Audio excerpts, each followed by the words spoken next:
Listo, Rafa. Gracias. Bueno, vamos a comenzar ya porque que nos está apoyando con la grabación es el ingeniero José Antonio Cipudo y pues también está cubriendo otras actividades de la Escuela Judicial Electoral, sobre todo considerando que se está desarrollando de manera paralela a las actividades de los diplomados el programa de la escuela, de la semana de la Escuela Judicial Electoral. Entonces, bueno, vamos a dar inicio. Me voy a permitir proyectar de nueva cuenta la presentación de PowerPoint que habíamos comenzado a discutir ayer.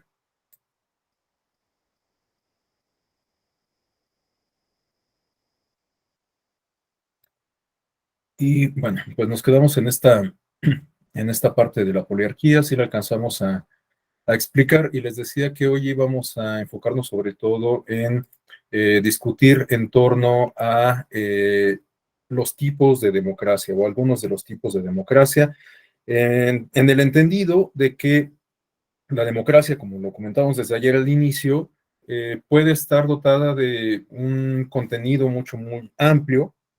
La democracia, como muchas nociones y conceptos de las ciencias sociales, pues no es una voz única, unívoca, sino que puede nutrirse y está en constante actualización, ¿no? Es decir, hoy en día podemos hablar, por ejemplo, de democracia cibernética o ciberdemocracia, y bueno, pues seguramente habrá algunas otras acepciones que nos ayudarán a explicar ciertas manifestaciones de la democracia. Entonces, bueno, vamos a explicar algunas de ellas el día de hoy justamente. Antes de entrar a esa parte, quisiera enfocarme en dos aspectos previos a la discusión de esa taxonomía. El primero de estos aspectos se refiere a retomar un planteamiento clásico de Giovanni Sartori respecto a establecer algunos elementos que nos permiten comparar un régimen democrático contra uno que no lo es, ¿no?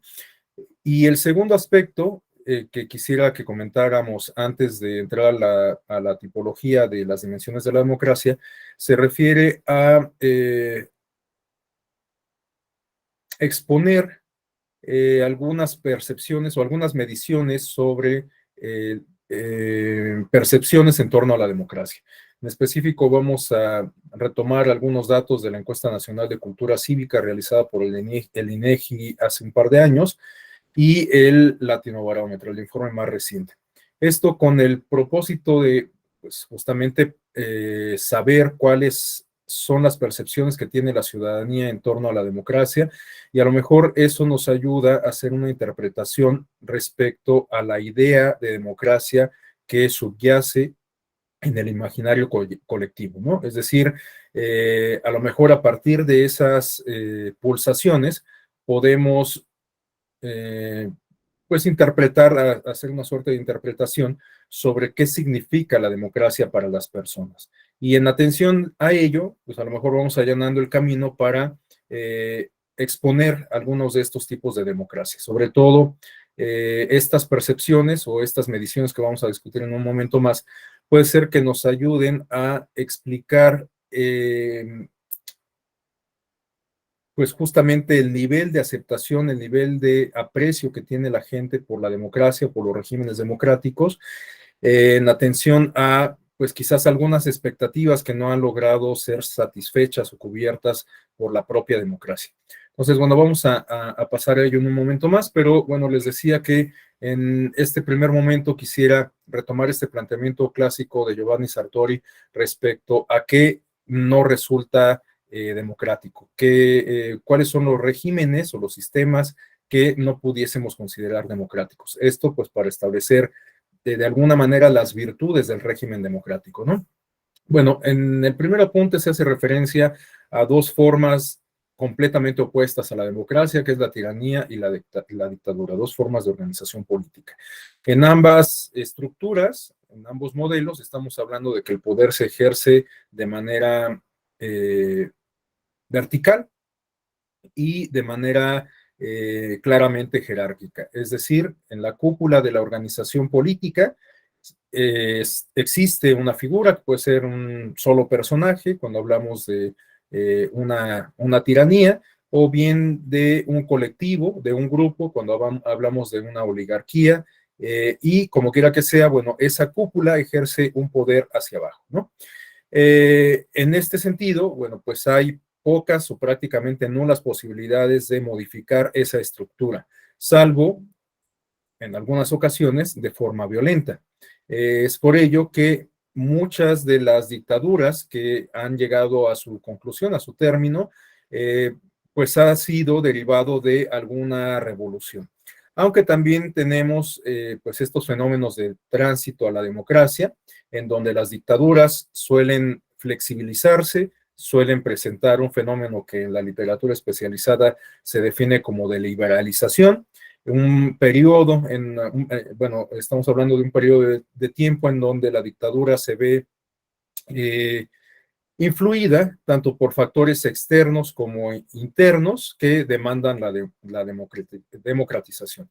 Así la dictadura se va flexibilizando, va cediendo terreno a los grupos opositores, va flexibilizando las reglas del juego democrático, sobre todo las reglas de competencia comicial, hasta que se logra una transición. Eso lo pudimos observar en muchos casos en América Latina, con el ocaso de las dictaduras militares. Y bueno, para no ir lejos, también tenemos la experiencia mexicana. En México, como todos lo sabemos, no hubo una dictadura militar, pero sí teníamos un régimen que pudiésemos considerar como autoritario, en razón de que había pocas o nulas posibilidades de que emergiera un gobierno de oposición, ¿no? Había competencia política, pero una competencia hasta cierto punto simulada, con opciones muy limitadas para los partidos de oposición.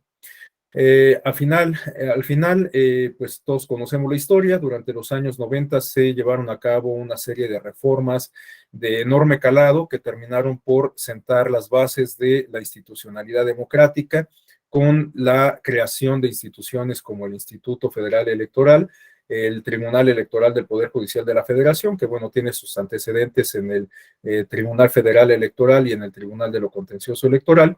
Y bueno, también en ese contexto, en esa época de los años 90, se dio todo el andamiaje institucional y jurídico, partiendo por supuesto de la base constitucional, para crear un nuevo sistema electoral y un nuevo sistema político, a final de cuentas. Hoy tenemos un sistema político más afín a la democracia en comparación con el que teníamos en el siglo XX.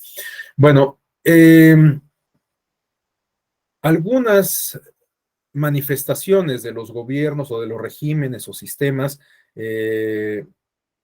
no democráticos se refieren al totalitarismo o bien al autoritarismo. Bueno, ya dejé algunas ideas sobre la mesa respecto a qué podemos entender por autoritarismo. Estamos hablando de un sistema hasta cierto punto cerrado que no permite la competencia electoral, que concentra el poder político, en donde este poder se ejerce de manera jerárquica a través de una élite, de un grupo instalado en el poder, etcétera, ¿no? El gobierno o los regímenes totalitarios guardan alguna similitud con los autoritarios, básicamente en estas características que acabo de definir, pero además tienen algunas particularidades que lo diferencian un tanto de los regímenes autoritarios. ¿Cuáles son estas particularidades? Bueno, una de las principales, uno de los principales distintivos consiste en la generación de una base ideológica. Si recordamos estos grandes ejemplos de gobiernos totalitarios como son los fascistas o los nazistas en Europa previo a la Segunda Guerra Mundial, recordaremos que no solamente se ejercía el poder por parte de esta cúpula política, que ejercía el poder además apoyado en la fuerza militar, que es otra de las características que vamos a referir en un momento más. Bueno, además de eso, tenía un fuerte componente ideológico que servía también como mecanismo de control político.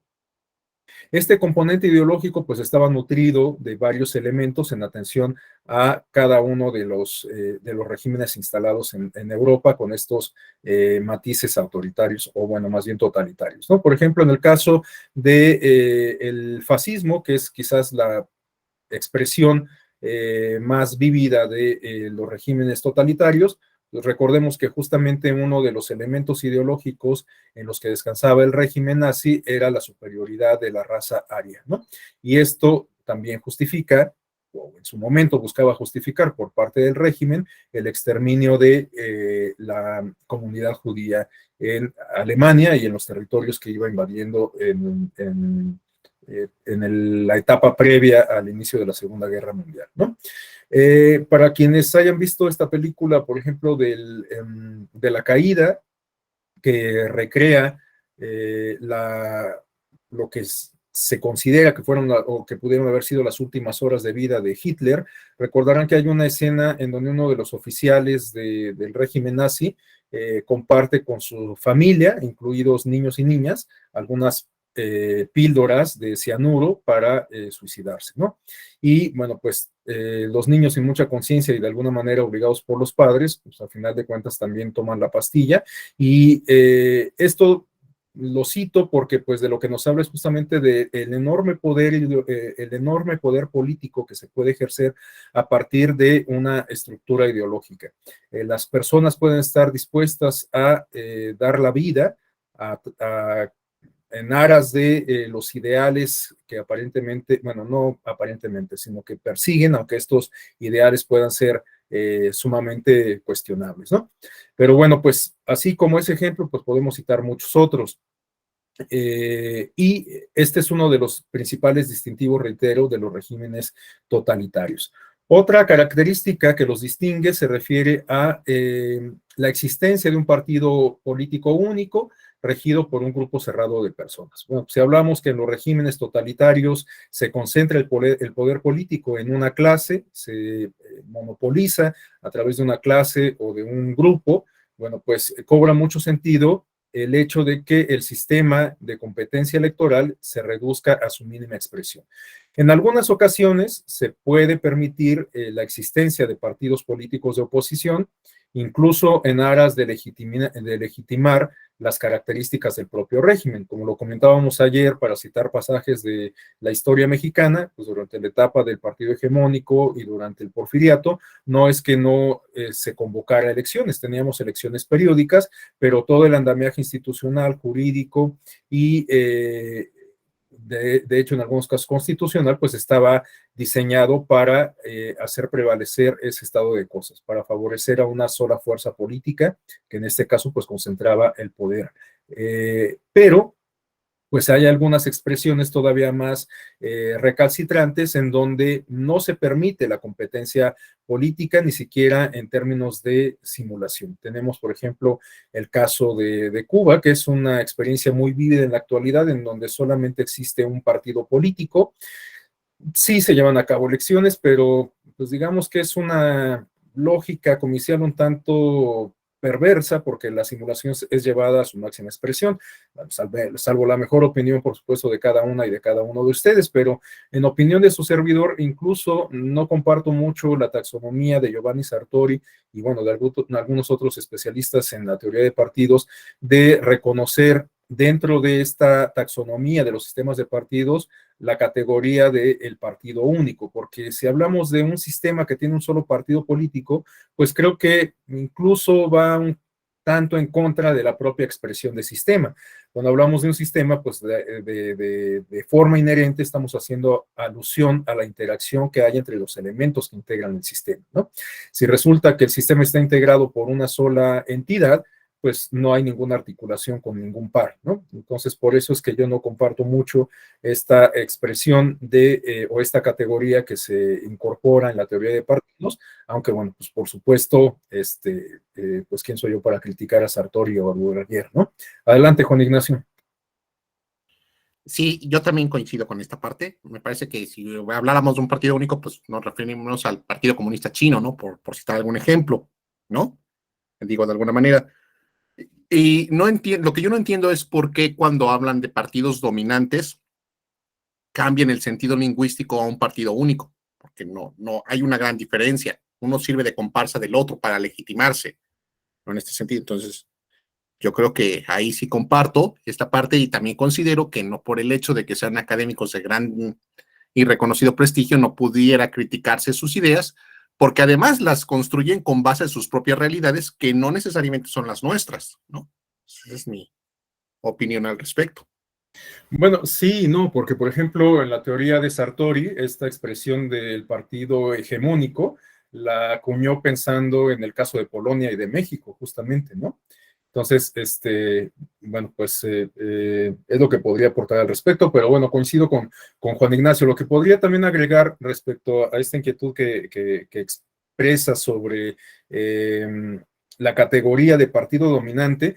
Creo que ahí el principal ejemplo, que si no me equivoco es retomado por Sartori para exponer esta categoría, es el del Partido Liberal en Japón, ¿no? O sea, una fuerza electoral que goza de las preferencias electorales de una buena parte de la población, de la ciudadanía, y que siempre obtiene los más o regularmente obtiene los índices más altos de votación, pero en un contexto de competencia efectiva, ¿no?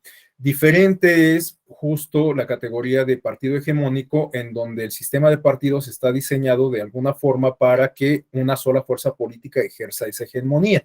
En el caso de los partidos dominantes o de la categoría de sistema de partido dominante, creo que la diferencia sustancial estriba en que esa preponderancia en esa fuerza electoral que se manifiesta por parte de una sola fuerza política es consecuencia de las propias condiciones de competencia que existen, ¿no?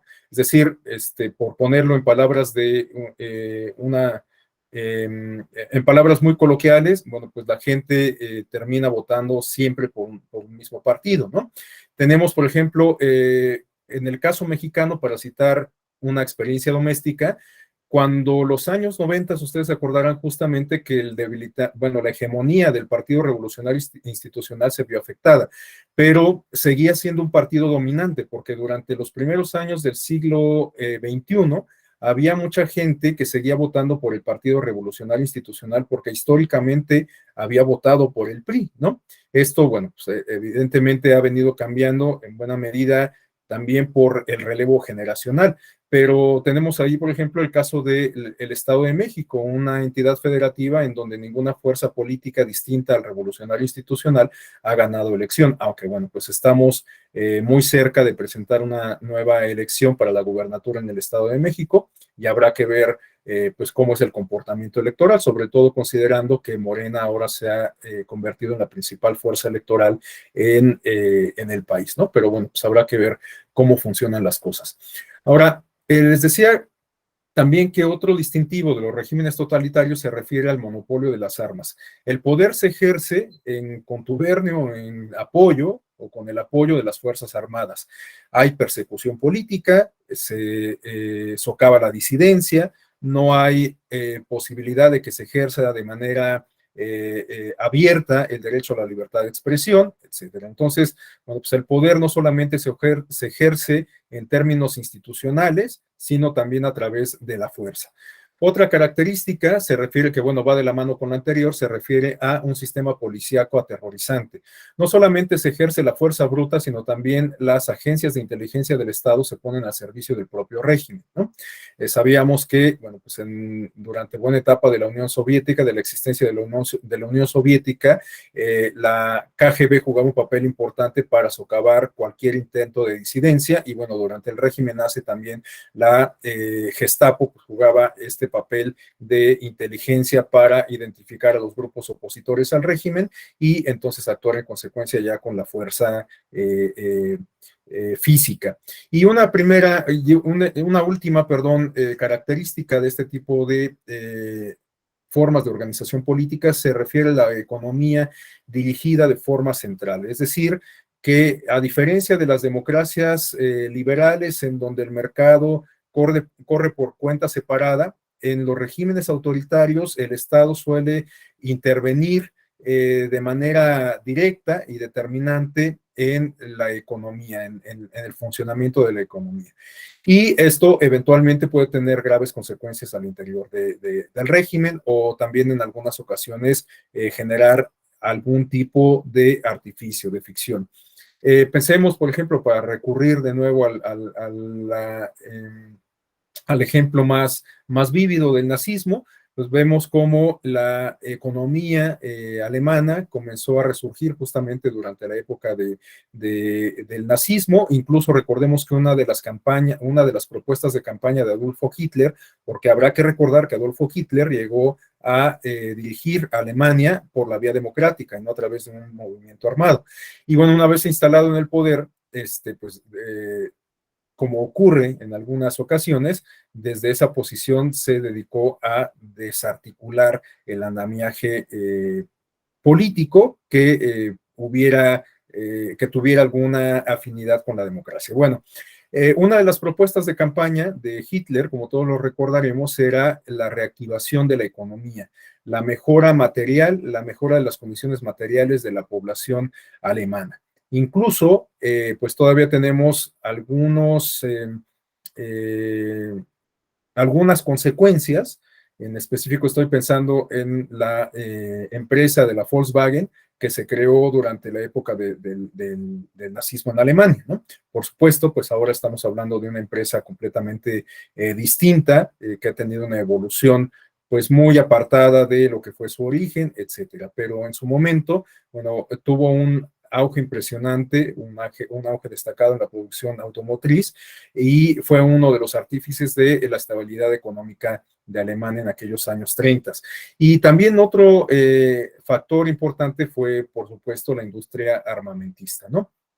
A través de la industria militar se logró reactivar la economía también de forma significativa.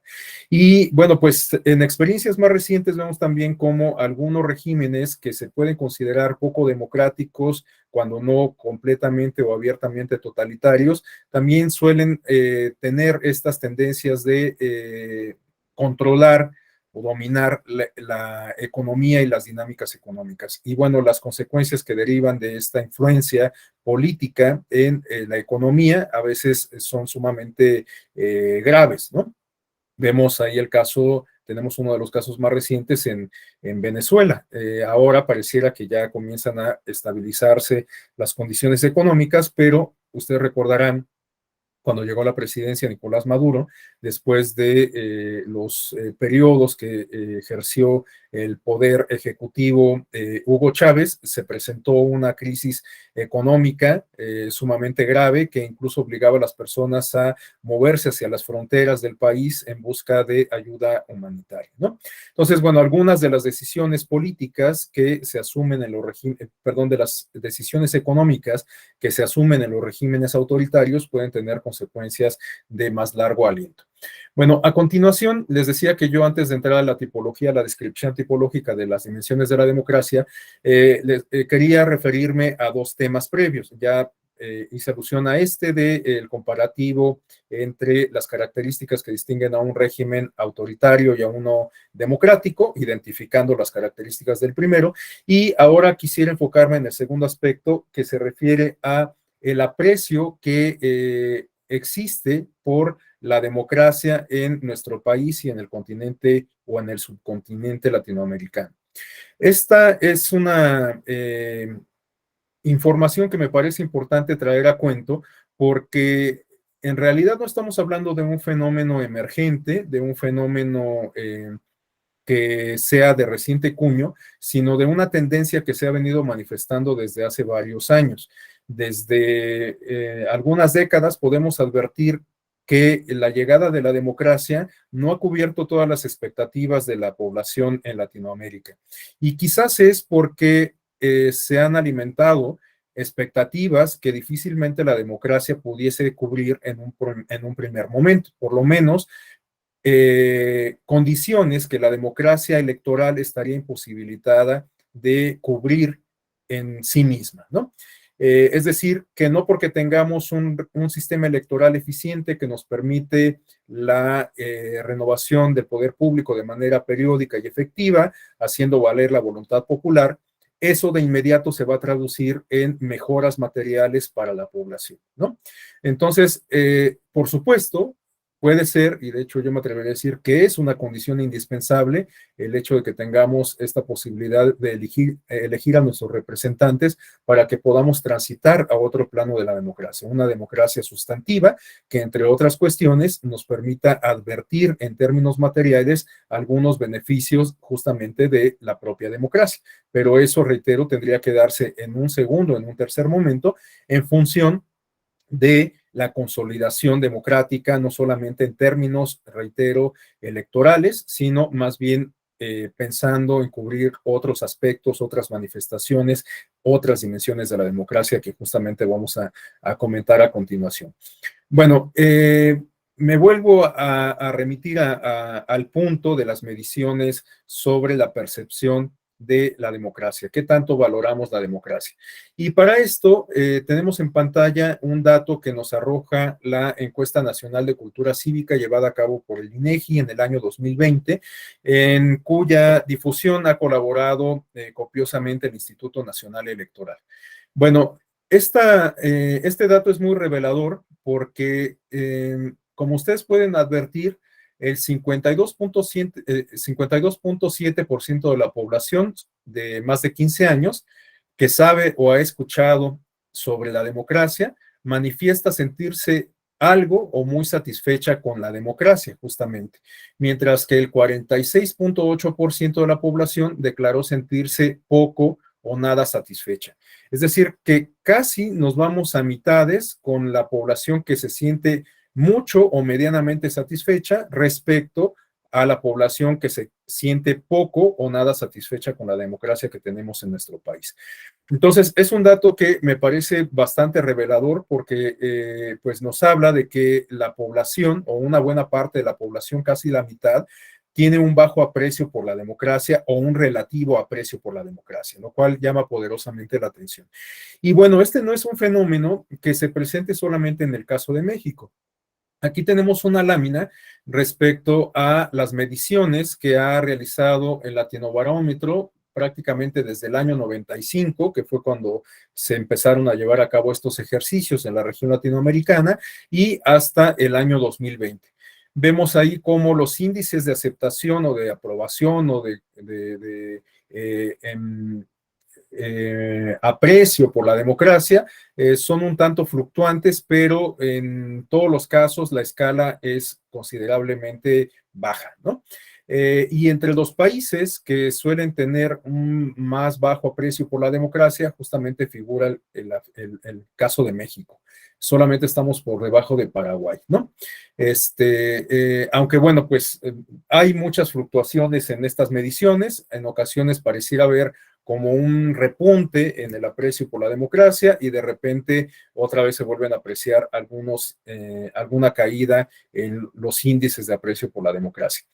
Y bueno, pues les digo, este es un dato que, opinión de su servidor, llama poderosamente la atención, sobre todo porque algunas de estas mediciones también han planteado la pregunta, cuando llevan a cabo estos ejercicios de pulso de las percepciones de la ciudadanía, respecto a si estarían de acuerdo, los entrevistados, las entrevistadas, si estarían de acuerdo en preferir una forma de gobierno que no fuera democrática, siempre y cuando les garantizase mejores condiciones de vida, ¿no? Mejores condiciones materiales de vida. Y bueno, no puse ahora la lámina, de hecho no sé si la tengo a la mano, pero en varias mediciones de esta naturaleza hay también un amplio porcentaje de la población que sí manifiesta preferir, en dado caso, en un determinado caso, un gobierno autoritario o un gobierno no democrático que garantizara las condiciones de estabilidad económica que en tal virtud permitiera obtener beneficios materiales a la población. Y este es un riesgo mayúsculo también porque, vuelvo a citar el caso clásico del nazismo, bueno, pues justamente una de las promesas de campaña era la reactivación de la economía y los beneficios materiales de la población alemana, lo cual se consiguió, pero a una costa que bueno, todos y todas conocemos en la actualidad, ¿no?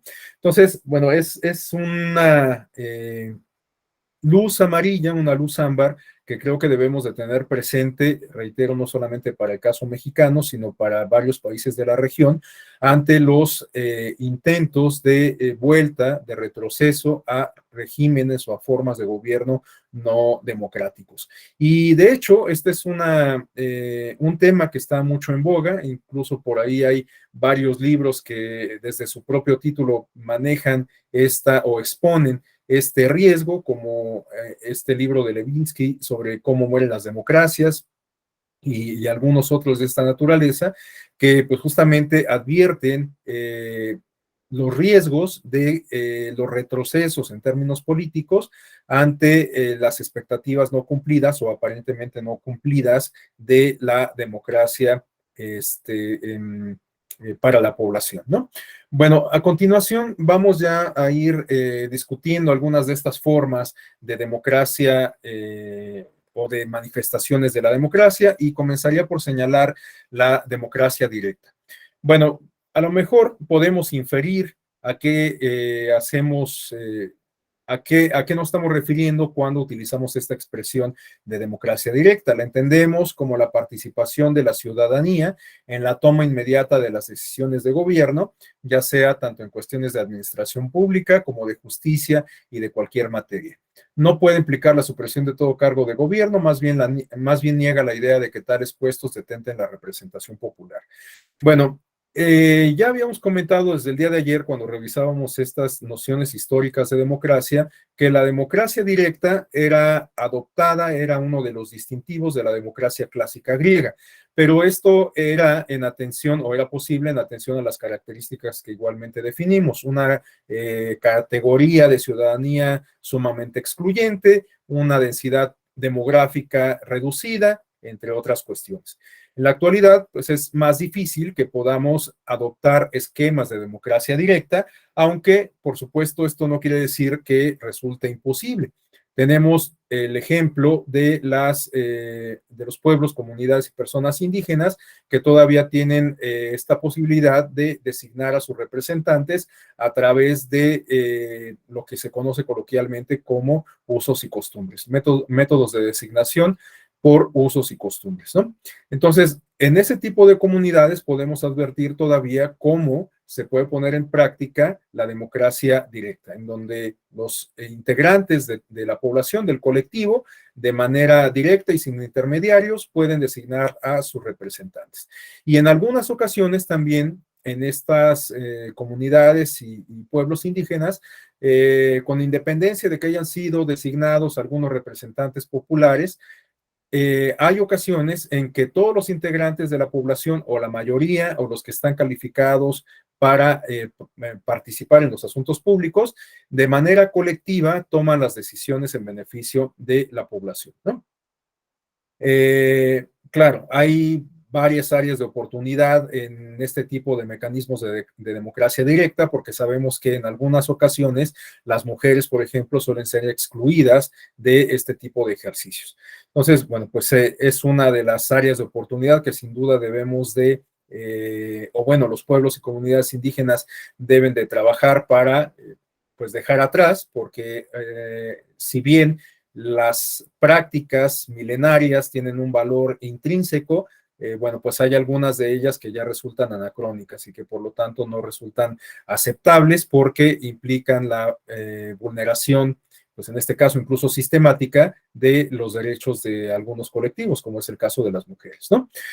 Bueno, entonces, con independencia, reitero, de que sea más difícil en la actualidad adoptar esquemas de democracia directa, bueno, pues es posible que todavía adoptemos en algunos contextos específicos este tipo de manifestación de la democracia.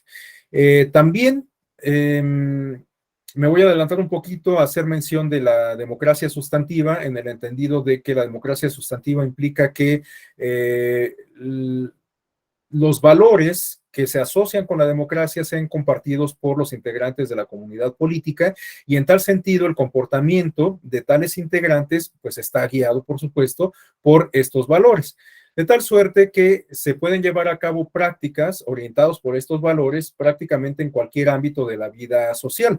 En tal sentido, es posible advertir algunas dimensiones de la democracia, como esta de la democracia directa, en espacios como puede ser la escuela o incluso la familia. Yo siempre pongo el ejemplo trivial de cuando nos ponemos de acuerdo entre los integrantes de una familia para ir a ver una película al cine, ¿no?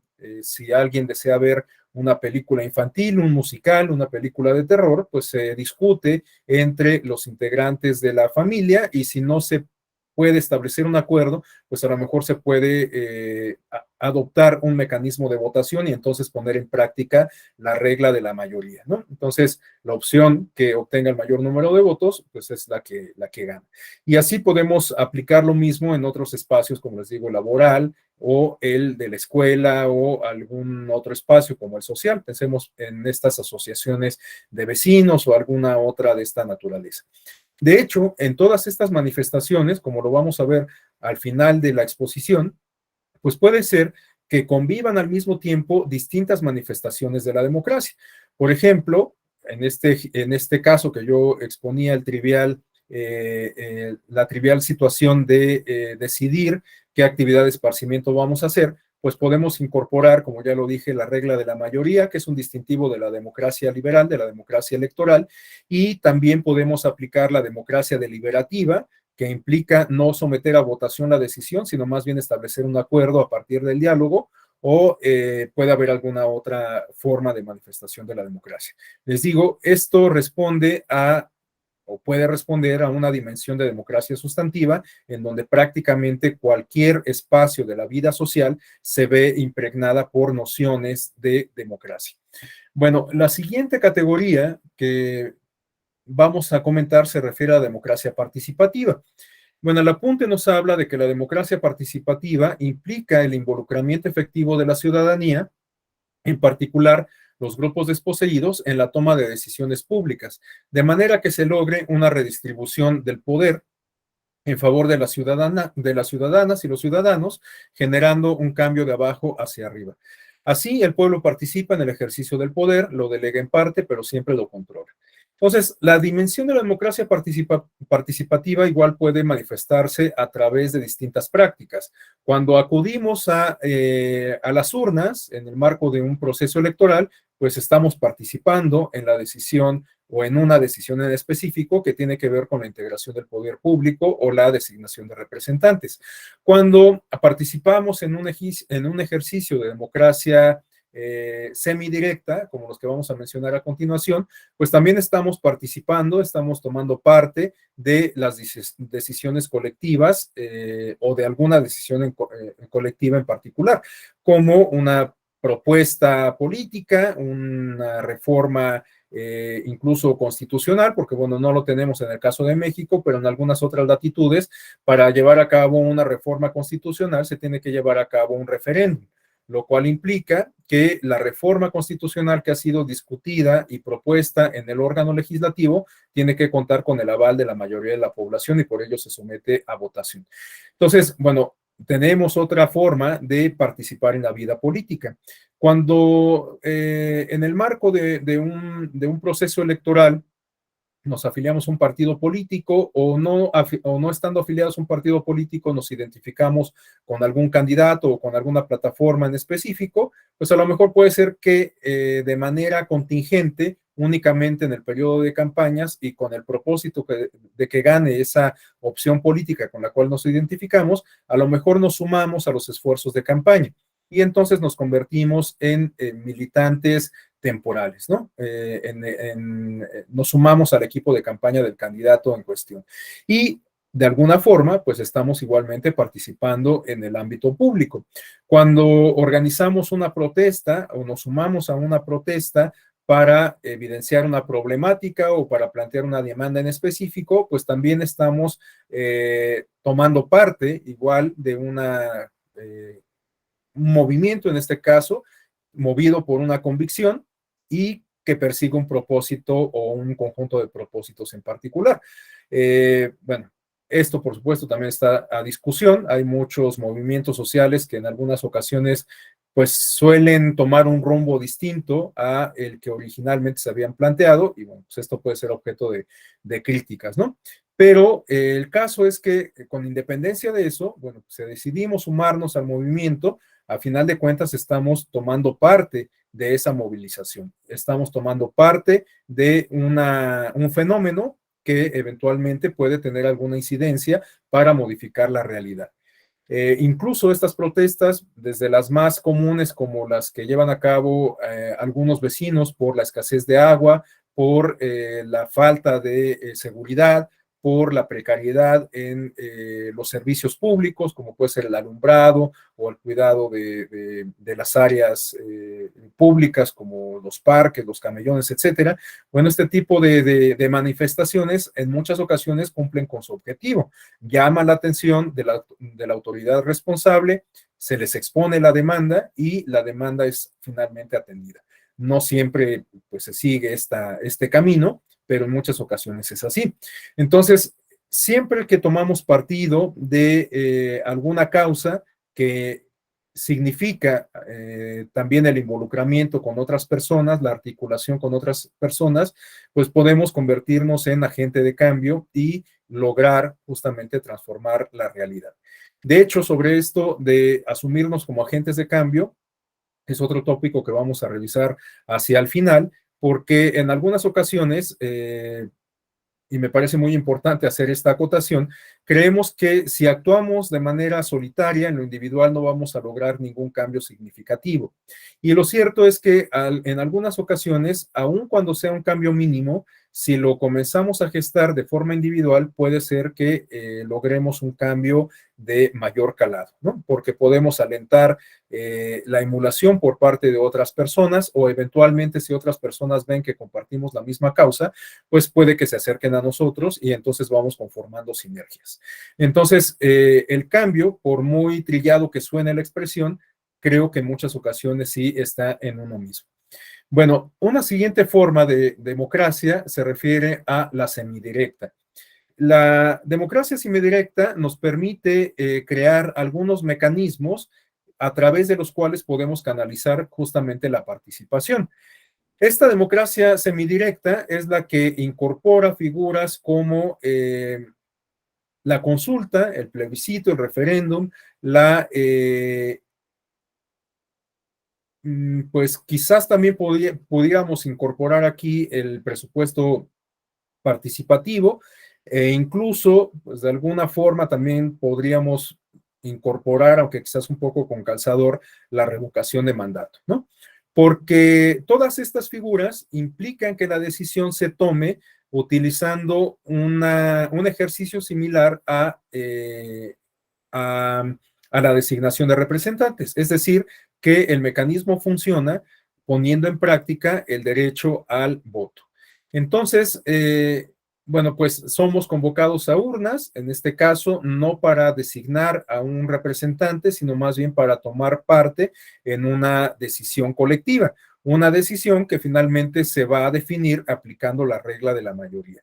Entonces, en la mayoría de los casos, los instrumentos de democracia participativa semidirecta guardan una enorme similitud con la democracia formal o la democracia electoral, en razón de que se nos requiere para que participemos a través de las urnas, se pone en práctica el derecho al voto y la decisión se adopta tomando o aplicando la regla de la mayoría. Incluso en el caso de los plebiscitos o de los referéndums más elaborados en donde no solamente se expone una pregunta para responderla en términos binarios de sí o no, bueno, pues a final de cuentas, aun cuando haya un catálogo más amplio de preguntas, la sistematización que se haga de los resultados electorales, al final de cuentas, se va a o va a permitir o va a requerir que se ponga en práctica la regla de la mayoría, ¿no? Por supuesto, podemos pensar en llevar a cabo algunos otros ejercicios de democracia semidirecta, sobre todo de este tipo plebiscitario, que no implique solamente manifestarnos respecto al sí o no de una propuesta en específico, sino que permita incluso plantear propuestas para nutrir la decisión que eventualmente se adopte. Pero esto pues tiene muchas complejidades de suyo, porque implica no solamente sistematizar la información en términos cuantitativos, sino más bien hacer un análisis cualitativo. Es decir, que si se nos diera la oportunidad de escribir en una papeleta una propuesta o sumar alguna sugerencia en particular respecto a la decisión que se nos está sometiendo a consulta, bueno, pues después la autoridad encargada de la función electoral y en específico de ese ejercicio tendría que hacer el vaciado de la información y esto, pues por supuesto que puede tener muchos sesgos. Por ello es que suele ser más común que en los ejercicios de democracia semidirecta sean acotados a efecto de que la información que derive de ellos se pueda sistematizar de mejor forma, de una manera más práctica y con ello se pueda adoptar la decisión despejando al máximo posible cualquier sospecha o cualquier duda o cualquier suspicacia que se pueda generar respecto al manejo de la votación y de los resultados que emanan de la misma, ¿no? Entonces, bueno, tenemos en los apuntes que se nos refieren en la lámina que esta democracia semidirecta es aquella en la que la ciudadanía elige representantes, pero no solo eso, sino que a la vez puede participar en la toma de decisiones, principalmente, aunque no solamente legislativas. Requiere de mecanismos de participación ciudadana y en su visión moderna se articula con la democracia representativa, en tanto no se elimina la necesidad de la representación política, sino que esta es complementar. Y bueno, esto guarda relación con lo que ya había comentado desde el día de ayer. Si bien estamos más familiarizados con la democracia representativa, si bien la mayoría de las comunidades políticas del mundo actual han adoptado esta forma de organización política, casi por definición, me refiero a la democracia representativa, bueno, esta democracia representativa de ninguna manera está peleada con las otras manifestaciones de la democracia. Y de hecho, varias de esas manifestaciones de la democracia pueden contribuir a robustecer la democracia representativa, la democracia electoral, y llevarla al otro plano, ¿no? A una democracia sustantiva, a una democracia social, como lo vamos a ver en un momento más. Pero bueno, me parece muy importante tener presente esta premisa de que de ninguna manera los mecanismos, las figuras de democracia semidirecta socavan o atentan o buscan reemplazar la democracia representativa, ¿no? Son mecanismos que, por el contrario, pueden eventualmente contribuir a su consolidación y pueden, pues incluso, digamos, robustecer la institucionalización de la propia democracia representativa. Es decir, si somos convocados no solamente cada 3 o cada 6 años a las urnas para designar a nuestros representantes, sino más bien cada año, o cada 2 o cada 3 igualmente, o cada 4 o cada 5 años para participar en la toma de decisiones, pues bueno, mayormente vamos a estar familiarizados con estas prácticas comiciales y nos vamos a sentir parte de la toma de decisiones colectivas, ¿no? Esto, por supuesto, encierra los dilemas que discutíamos el día de ayer. En algunas ocasiones a lo mejor no es deseable que ciertas decisiones se sometan a consulta. Y de hecho, en el caso mexicano, ustedes lo van a ver muy a detalle cuando aborden la figura de la consulta popular, tenemos algunos temas que no pueden ser objeto de consulta. Y esto es porque esos temas se consideran los pilares del Estado y de la forma de organización política de nuestro país. Y bueno, por plantearlo en términos un poco más académicos, pues son los pilares de la democracia constitucional. Son los fundamentos de nuestra forma de organización política contenidos en la propia Constitución. ¿Cuáles son estos fundamentos? ¿Cuáles son estos elementos que no podemos someter a consulta? Pues aquellos relacionados con los derechos humanos, con la seguridad nacional, con el sistema electoral, etcétera, ¿no? Este tipo de temáticas o las que derivan de ellas no pueden ser objeto de consulta en el entendido de que si lo sometemos a votación estaríamos eventualmente pues poniendo en riesgo alguno de los pilares de nuestra democracia constitucional. Entonces, por ello es que algunos de estos temas no pueden ser llevados a consulta y también por ello es que la Suprema Corte de Justicia de la Nación, en atención al diseño de la consulta popular que nos hemos dado, tiene que verificar la estructura de la pregunta que se va a utilizar para llevar a cabo la consulta, para verificar que el contenido y la articulación, la configuración de la pregunta en sí, no atente contra alguno de estos pilares de la Constitución. Entonces, bueno, pues tenemos ese dilema de cualquier forma, siempre va a estar presente, el de si acaso todas las personas cuentan con los elementos necesarios, indispensables para participar en la toma de decisiones, pero bueno, pues esto se puede solventar en algunas cosas, en algunas ocasiones, perfeccionando el propio diseño de la figura de la consulta popular.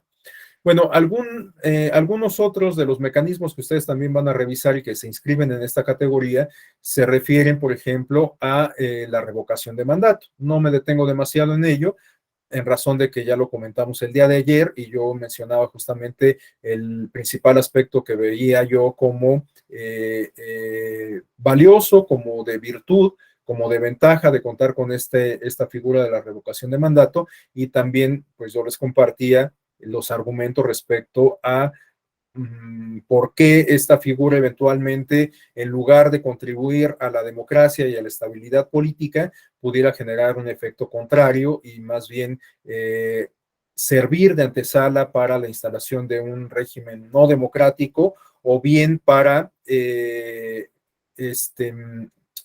generar una condición de inestabilidad política, ¿no? Pero bueno, pues la figura está ahí.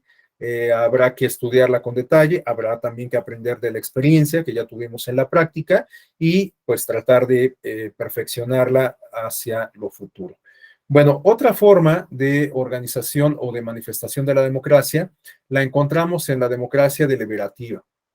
La democracia deliberativa busca un procedimiento de toma de decisiones públicas mediante la discusión colectiva en un diálogo que garantice la participación de todas las personas interesadas, en donde todas y todos puedan expresar su punto de vista, en donde los puntos de vista se justifiquen a partir del interés colectivo y no meramente de preferencias personales o de grupo, en donde se acepte un consenso mayoritario y se respete el principio de autonomía moral por el que existe un ámbito personal de decisiones donde la democracia no debe decidir.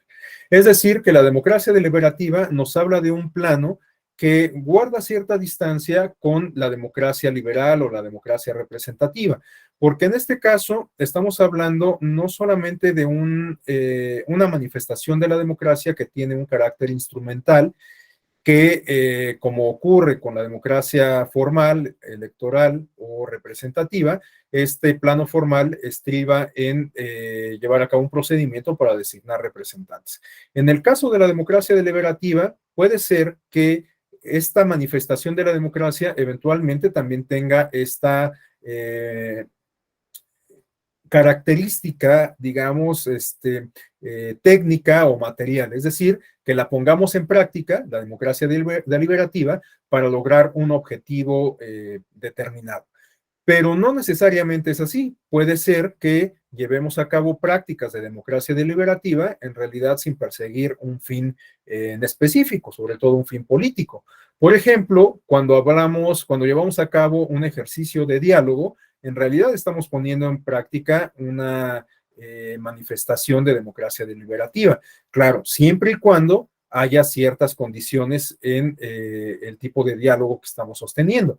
Porque si estamos simplemente debatiendo y no escuchamos realmente los contenidos, las premisas, los puntos centrales del discurso de nuestro interlocutor, pues en realidad no estamos teniendo propiamente un diálogo y no podríamos inscribirlo en esta categoría de democracia deliberativa. Estamos hablando más bien de lo que se conoce coloquialmente como un diálogo de sordos, en donde cada quien expresa lo que considera, sus ideas, pero sin escuchar la postura del interlocutor y sin estar dispuesto a modificar la postura propia a partir justamente de esos argumentos de nuestro interlocutor. Entonces, cuando se da este tipo de diálogo, por supuesto que no pudiésemos considerar que estamos hablando de un diálogo democrático que por lo tanto se inscribe en esta manifestación de la democracia deliberativa. Pero cuando estamos dispuestos a escuchar realmente, no solamente a oír, sino a escuchar los argumentos de nuestro interlocutor, cuando estamos incluso dispuestos a modificar nuestra postura a partir de los argumentos esgrimidos por nuestros interlocutores, pues a lo mejor ahí sí estamos hablando de un verdadero, de un auténtico diálogo democrático que forme parte de la democracia deliberativa. Por ejemplo, cuando las discusiones parlamentarias que se dan y que en algunas ocasiones toman este rumbo que a veces hasta resulta un tanto cuestionable, hasta un tanto vergonzoso, cuando se soslayan los argumentos y se emiten epítetos y calificativos, cuando se descalifica al interlocutor. Bueno, pues en ese caso creo que difícilmente estaríamos hablando justo de un ejercicio auténtico de democracia deliberativa. Pero es distinto justo cuando se debate, se exponen las ideas, se exponen los argumentos, se ponen los puntos sobre la mesa y esos puntos son rebatidos por los interlocutores.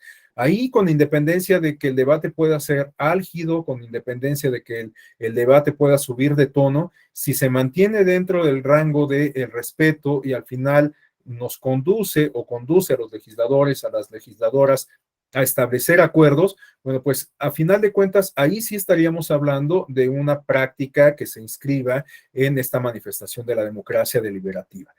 El tono del diálogo, reitero, pues puede ser sumamente alto, ¿no?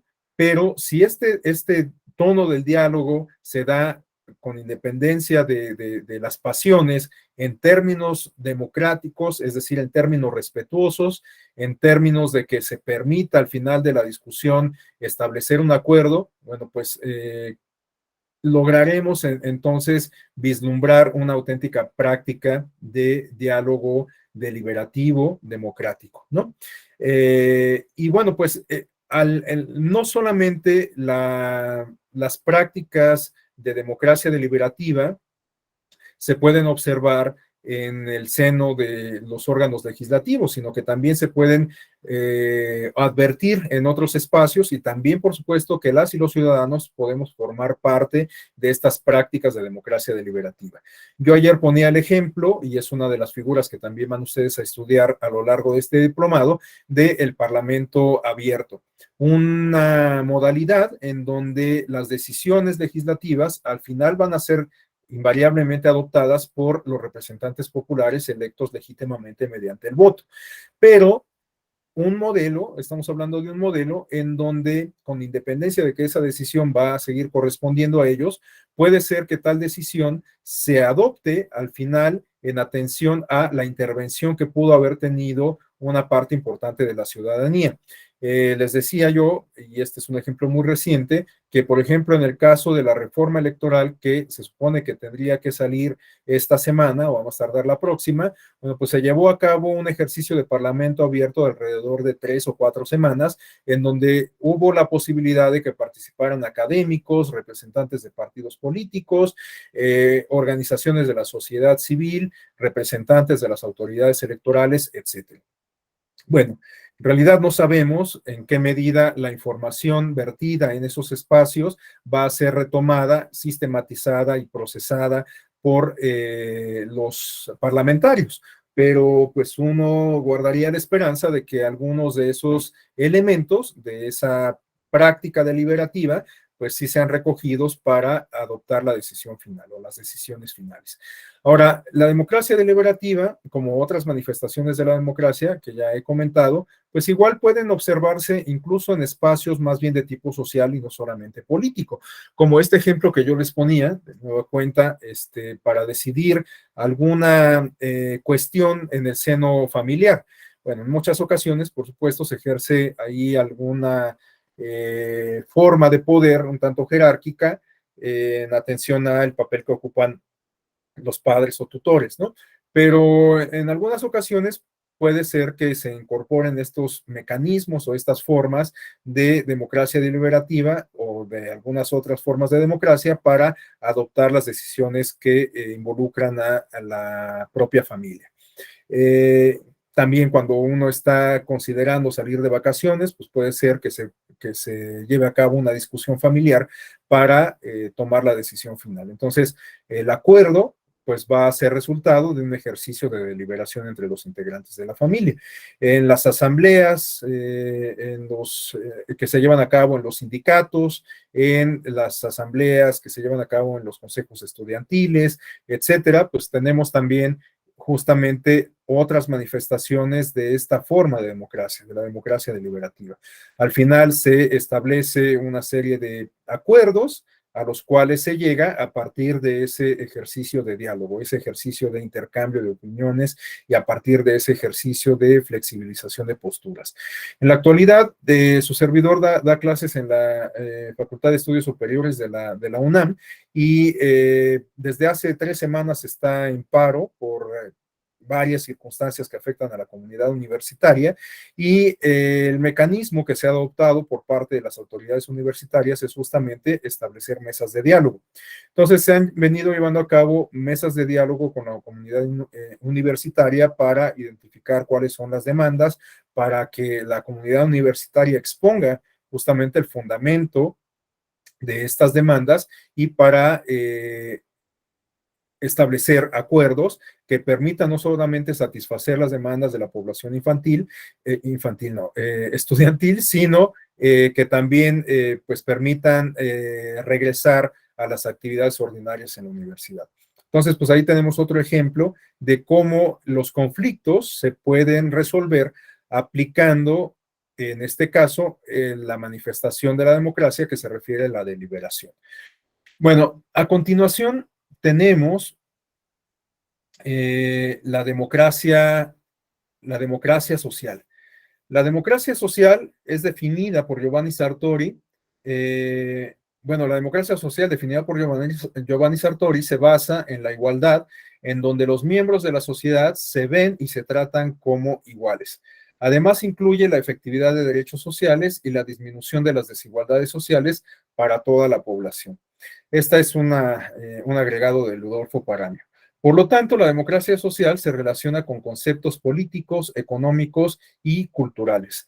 Aquí estamos hablando de una de las formas más acabadas de democracia que de alguna manera engloba las otras formas de democracia y que también pudiésemos considerar un derivado de las otras formas de democracia, sobre todo de la democracia formal o electoral.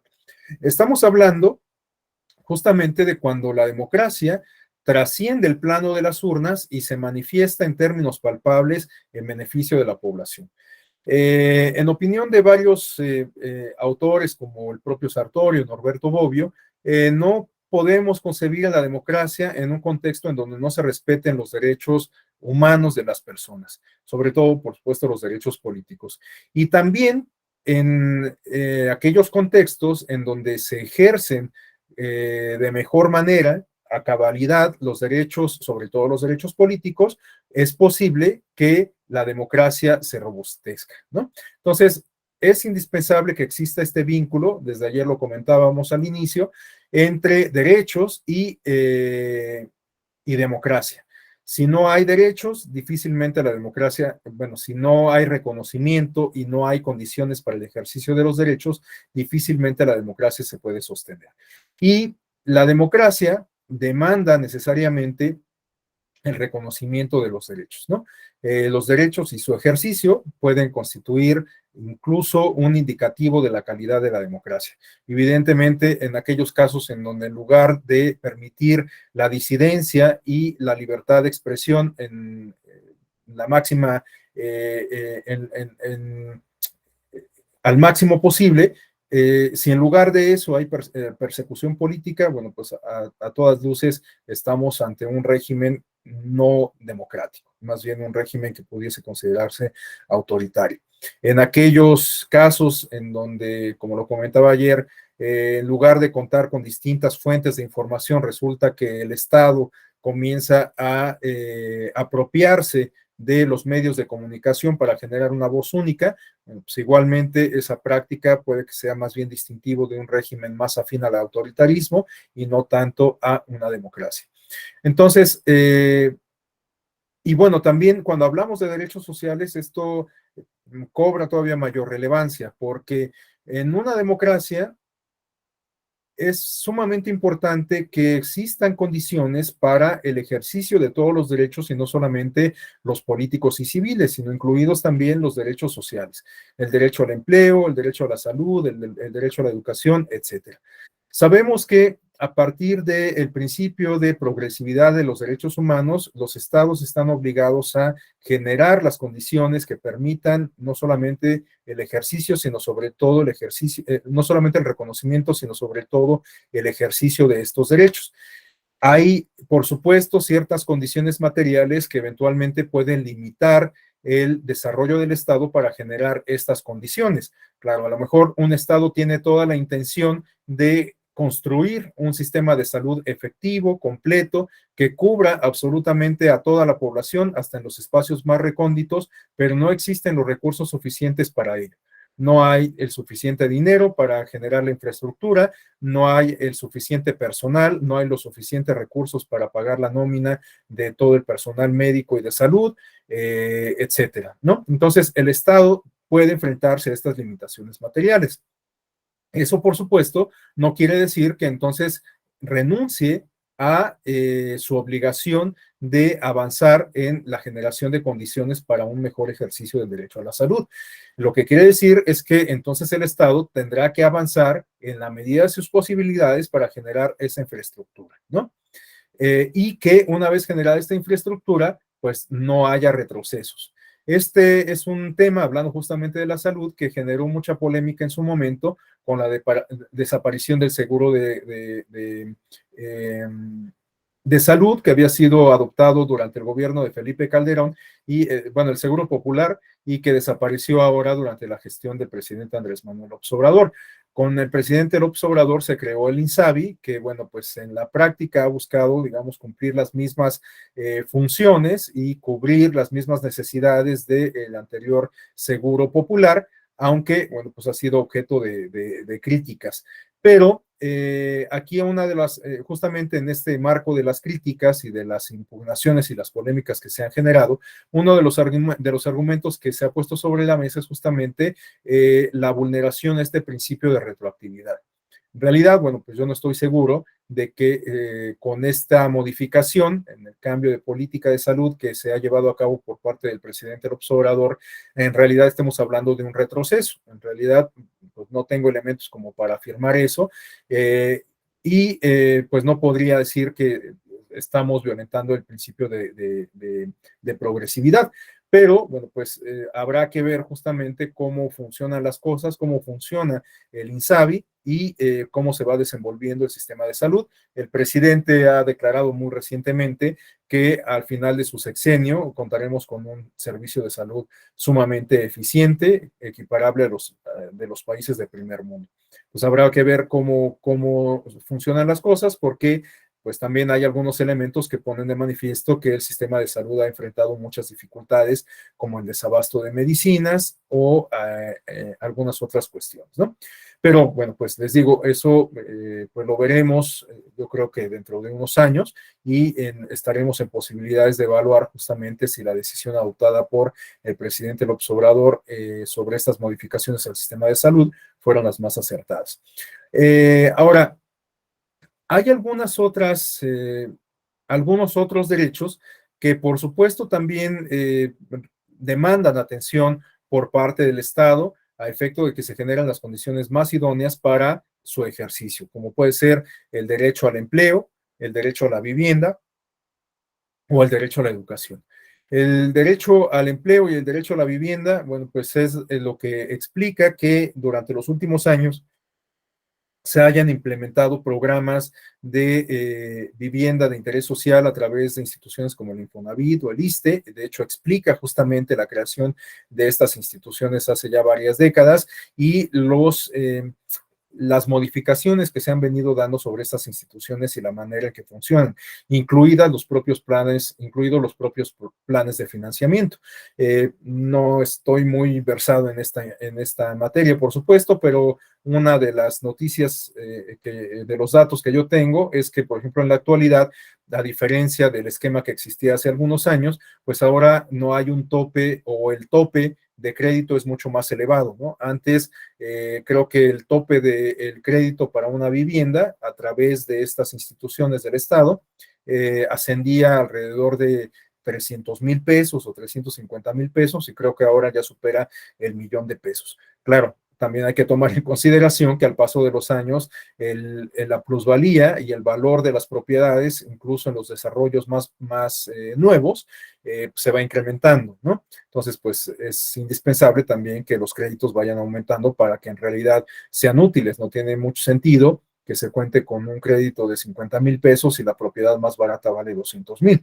Entonces, bueno, pues esto evidentemente se ha venido actualizando, y de lo que nos habla es de que en la práctica, pues el Estado sigue cumpliendo con este principio de progresividad de los derechos para garantizar algunos de ellos, como la vivienda. Entonces, todo esto, ¿por qué lo estoy comentando? Pues porque en una democracia, reitero, tienen que converger, o lo deseable es que convergen, que se manifieste el ejercicio de todos los derechos, incluidos los de orden social. Y esto puede ser que contribuya a que se modifiquen estas percepciones sobre la democracia. Porque les decía hace rato que quizás una de las explicaciones para estos índices de bajo aprecio de la democracia tienen que ver con que las expectativas, o puede ser que se hayan formado expectativas que la democracia electoral, la democracia representativa, no está en condiciones de cumplir por sí misma. Es decir, que quizás pensamos que con la alternancia en el poder ejecutivo del año 2000, con la llegada de Vicente Fox, un candidato de oposición a la presidencia, bueno, ya habíamos consumado el tránsito a la democracia, y que por lo tanto, a partir de entonces íbamos a tener una mejora sustancial, no solamente en términos electorales, sino en términos materiales. Y bueno, pues esto no necesariamente es así. Podemos tener un sistema electoral sumamente eficiente y tener condiciones económicas pues un tanto precarias. Algunos ejemplos de lo que estoy comentando los podemos identificar, o un ejemplo en específico, en el caso de Costa Rica. Costa Rica es uno de los países que tiene los mayores índices de calidad de la democracia en la región latinoamericana. Ello, de alguna forma, quizás explique el hecho de que sea la sede de la Corte Interamericana de Derechos Humanos. Es un país que no tiene fuerza militar, entre otras características particulares, y no es que Costa Rica figure entre las principales economías del mundo. Entonces, tenemos casos de democracias que funcionan bien, pero que no tienen no han logrado trascender, por lo menos no de manera muy evidente, a este plano de la democracia social. Entonces, eso no quiere decir que no se pueda hacer. De hecho, pues tendría que ser el siguiente paso. En la medida en que la democracia formal nos permite integrar al poder público, en la medida en que somos copartícipes de ese proceso, también tendríamos que estar obligados y obligadas a acompañar el ejercicio del poder. Y el ejercicio del poder implica también, por supuesto, escrutar la forma en que se administran los recursos públicos, porque recordemos que en el caso mexicano podemos votar no solamente por parlamentarios, sino por las personas que encabezan la administración pública, y que son las encargadas de ejercer el gobierno, ¿no? A diferencia de los países parlamentarios europeos, en donde no se puede votar directamente por el primer ministro, que es quien se hace responsable de estas funciones ejecutivas de administrar los recursos y ejercer el gobierno. Bueno, en el caso de México y de los países de América Latina, sí podemos votar directamente por la persona encargada de estas funciones. En tal sentido, si nosotros lo designamos para cumplir con estas funciones, pues nosotros podríamos acompañar el ejercicio de gobierno y el ejercicio de los recursos públicos para verificar que todo ello pues cumpla con las expectativas que nosotros generamos en torno a esa figura, y para verificar que pues esta figura no está defraudando la confianza que depositamos en ella, ¿no? Esto lo podemos aplicar no solamente para el caso del presidente de la República, sino también para el caso de los gobernadores, las gobernadoras, y también para el caso de los alcaldes, de las alcaldesas y de los presidentes municipales, ¿no? Prácticamente en cualquier cargo de administración pública y de responsabilidad de gobierno podemos adoptar estos mecanismos de escrutinio para acompañar el ejercicio de ese encargo. Y en el caso de los parlamentarios, pues también, de alguna forma, de hecho, aquí creo que el vínculo entre representados y representantes tendría que ser todavía más estrecho, porque a diferencia del presidente de la República o del gobernador que gobiernan a todo un territorio, en el caso de los parlamentarios, bueno, pues tenemos a un representante popular que representa en específico el ámbito territorial en el cual nosotros radicamos, es decir, en nuestro distrito. Por lo tanto, reitero, el vínculo entre representados y representantes tendría que ser mucho más estrecho, pero en muchas ocasiones, pues resulta que ni siquiera conocemos a el diputado o la diputada que nos representa en el Congreso. Y esto de lo que nos habla es de, nuevamente, de lo que comentábamos ayer, de una precariedad en términos de cultura política democrática, porque pues consideramos que nuestra obligación cívica consiste y se limita únicamente a designar a nuestros representantes y después desentenderlos. Dar por hecho que ese representante va a tomar las mejores decisiones en nuestro nombre y se acabó. Hasta dentro de 3 años que seamos convocados, convocadas a urnas nuevamente para decidir, ahora que existe la reelección, si refrendamos el mandato, el encargo que le habíamos otorgado a esa figura o bien lo reemplazamos. Entonces, creo que tendríamos que avanzar en estos procesos de educación ciudadana que nos permitan construir una cultura política democrática que, entre otras cuestiones, signifique el adoptar una noción de rendición de cuentas o de exigencia de rendición de cuentas. Y este empoderamiento ciudadano, en los términos que estoy explicando, puede ser que contribuya entonces sí a generar algunos beneficios materiales. Porque si resulta que estamos encima del representante popular respecto a las iniciativas que presenta, respecto a las decisiones que adopta, respecto a los votos que emite, cuando hablamos de parlamentarios, cuando hablamos de gobernantes, bueno, si estamos encima del gobernante en términos de cómo ejerce el presupuesto, de a dónde destina los recursos, de qué proyectos aprueba y ejecuta, bueno, pues en esa medida en que estemos informados y estemos realizando estas actividades de escrutinio, pues puede ser que entonces los recursos se ejerzan de mejor forma, de una manera más efectiva, que se eviten fugas, que se eviten incluso actos de corrupción, y en tal sentido puede ser que podamos palpar beneficios materiales inmediatos, ¿no? Beneficios materiales en términos colectivos igualmente, o sea, no es que los recursos se vayan a distribuir de manera física y que entonces un emisario de la administración pública federal o de la municipalidad toca nuestra puerta para entregarnos un sobre de dinero, ¿no? Bueno, sabemos que hay algunos apoyos de asistencia que responden a esta lógica, pero no estoy refiriéndome a ello, sino más bien que en la medida en que los responsables de estas funciones se sientan vigilados, puede ser que, reitero, se eviten actos de corrupción, que haya más eficiencia en el ejercicio de recursos y que entonces tengamos calles pavimentadas perfectamente, que tengamos calles iluminadas porque las autoridades responsables se hacen cargo de cambiar las luminarias, que tengamos áreas verdes bien podadas, que tengamos policías capacitados y equipados para cumplir con sus funciones de seguridad pública, que tengamos condiciones adecuadas en términos salariales y laborales para los cuerpos de seguridad, precisamente, etcétera. Entonces, en esa medida en que nos empoderemos como ciudadanía y acompañemos el ejercicio de la administración y del poder, pues puede ser que veamos retribuido, reitero, ya en términos materiales, algunas de esos recursos, ¿no? Entonces, sí, la democracia formal, la democracia electoral, puede que sea la llave para una democracia social de la cual nosotros formemos parte, de la cual nosotros contribuamos o respecto a la cual nosotros contribuyamos a construir. Y bueno, el siguiente paso, que quizás sea como el máximo de las manifestaciones de la democracia se refiere a la democracia sustantiva. Es decir, un paso que quizás vaya más allá de la democracia social, pero que además nos, pero que no sea vista, eso es lo que quiero decir, que no sea vista como el siguiente nivel a alcanzar en términos de peldaños, de escalafón, ¿no?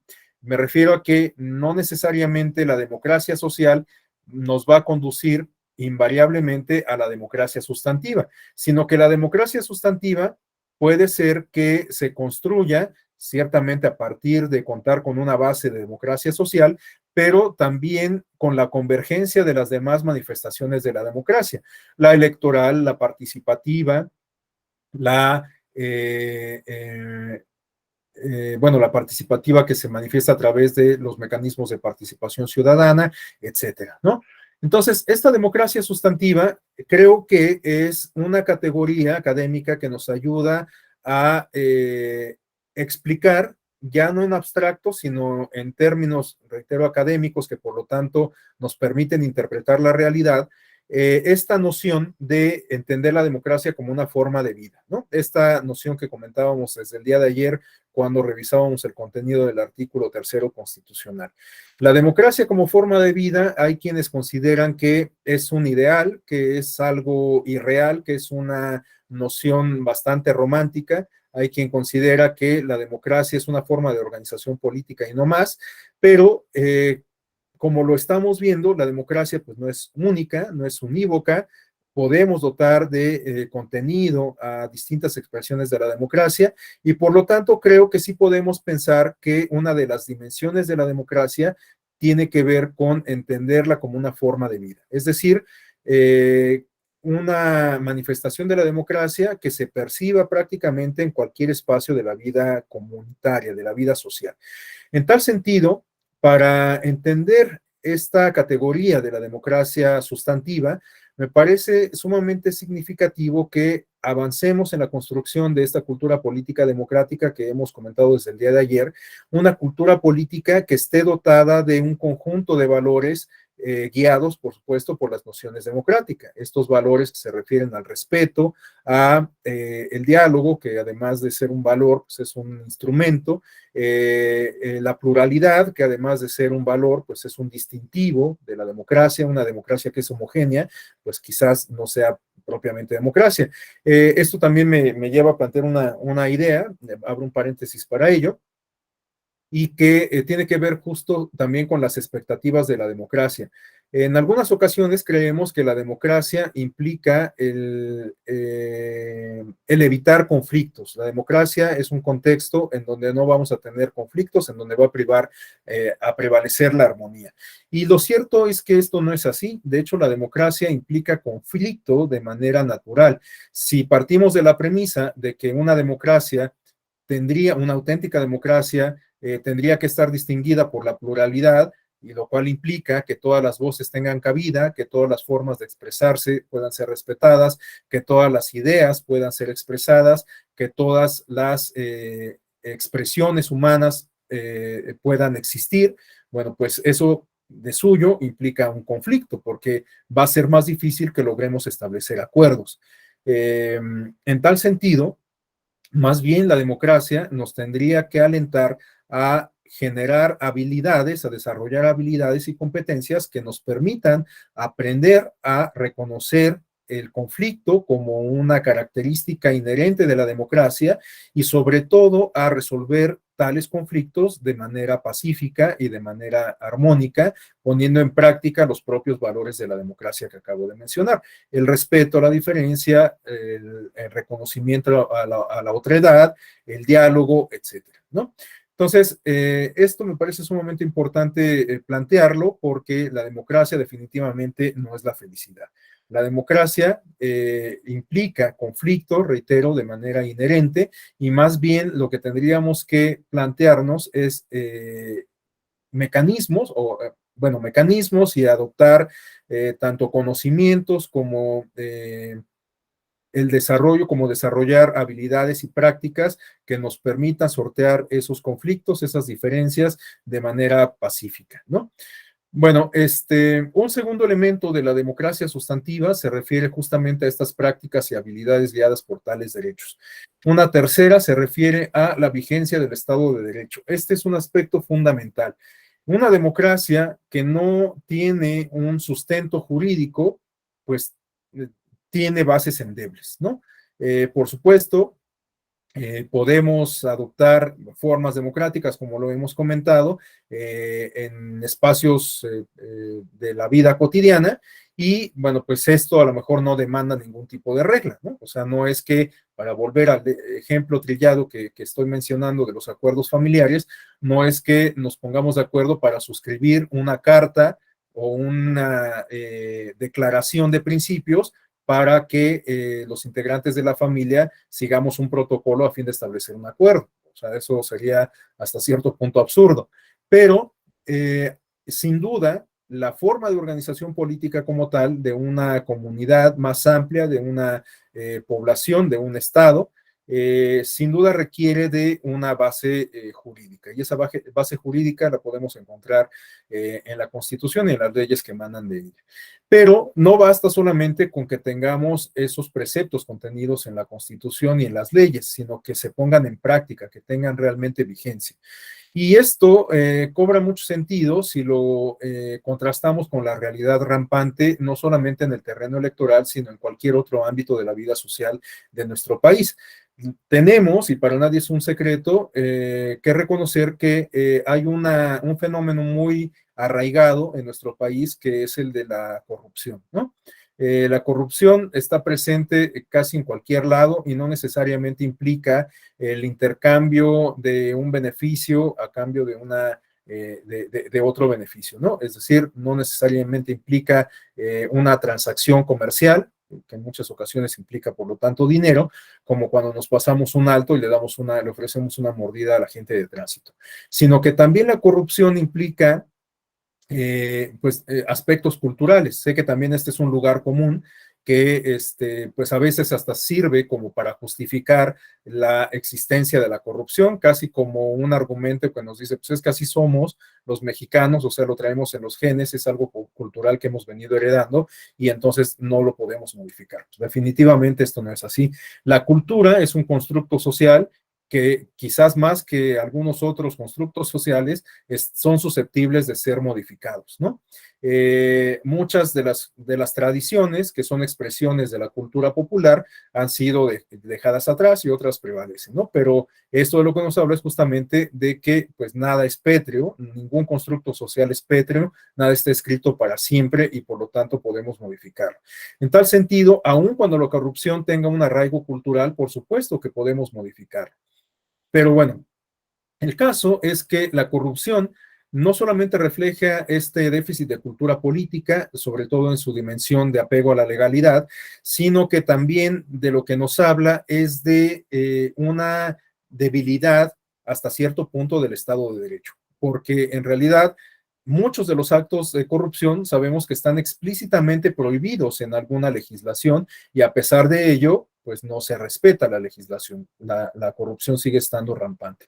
En tal sentido, bueno, pues de lo que nos habla, reitero, esta expresión de la realidad es de que el Estado de Derecho tiene algunas áreas que resultan débiles. Claro, no es la generalidad, no podríamos considerar que entonces en México no se respetan en absoluto las leyes y que el Estado de Derecho es una ficción, porque entonces viviríamos en el completo caos. Claro que la mayoría de las reglas se respetan, claro que hay institucionalidad, claro que hay efectividad en las decisiones que adoptan los órganos encargados de hacer valer la ley, pero con todo y eso, reitero, sería ingenuo el no reconocer que hay algunas áreas que demuestran que el Estado de Derecho es débil en algunas áreas. Entonces, necesitamos justamente robustecer esas áreas, garantizar que el Estado de Derecho sea realmente infranqueable, que la ley se respete a cabalidad y en ello tenemos que enfocar también parte de las baterías destinadas a la construcción de esta cultura política democrática, sobre todo, reitero, en esta dimensión referente a el apego a la legalidad, ¿no? Y de verdad que hay experiencias que demuestran que sí se puede. En el caso de los Estados Unidos, ustedes seguramente han consultado casi por casualidad información que les llega de algún artista encumbrado, alguna estrella de Hollywood o alguna estrella pop que es detenido por conducir en estado de ebriedad, y bueno, las imágenes circulan profusamente, ¿no? Se genera todo una noticia, una tendencia a partir de ese evento.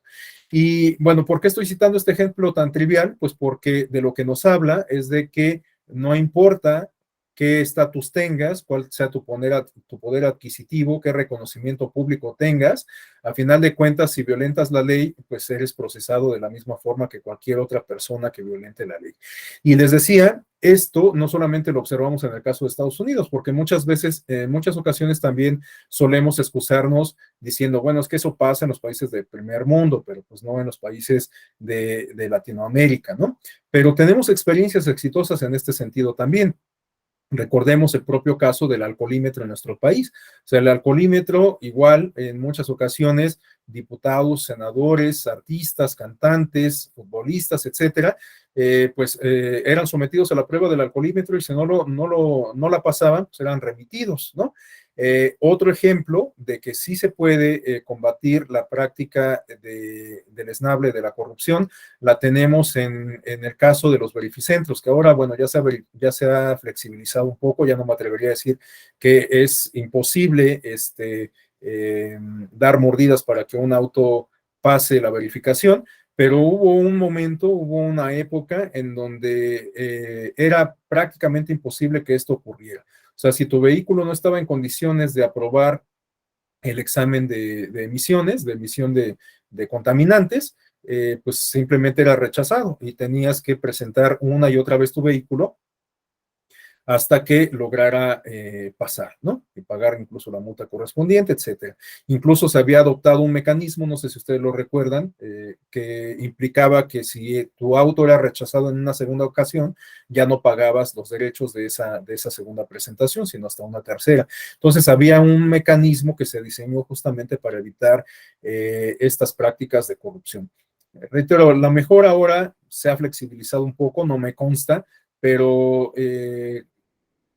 tengo la percepción de que ya no es tan difícil hacer que un vehículo que contamina pase por la prueba de emisión de contaminantes, ¿no?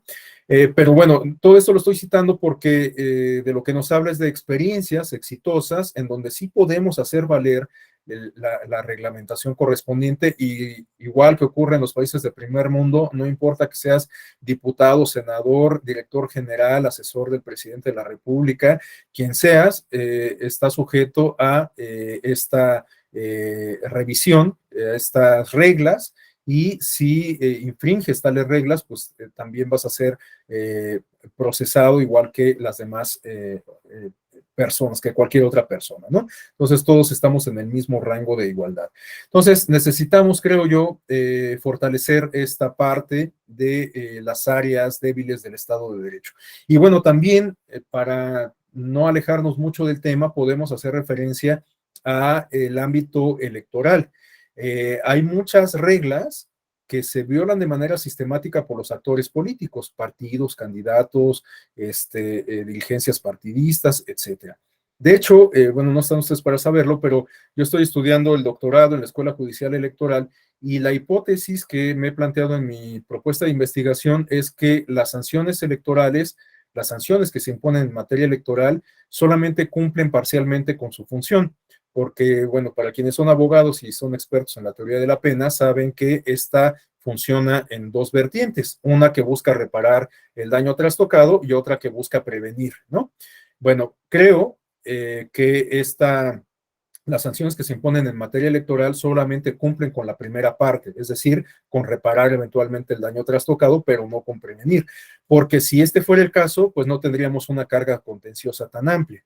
Entonces, esto lo voy a demostrar a partir de, o bueno, lo intento demostrar a partir de un análisis empírico de sentencias para verificar justamente cuáles son las sanciones que se han impuesto y analizar también el comportamiento de los actores, o sea, justamente ver en qué medida se siembra este factor de inhibición de prácticas y de conductas infractoras, ¿no? Pero bueno, el caso es que incluso en materia electoral, pues también tenemos estas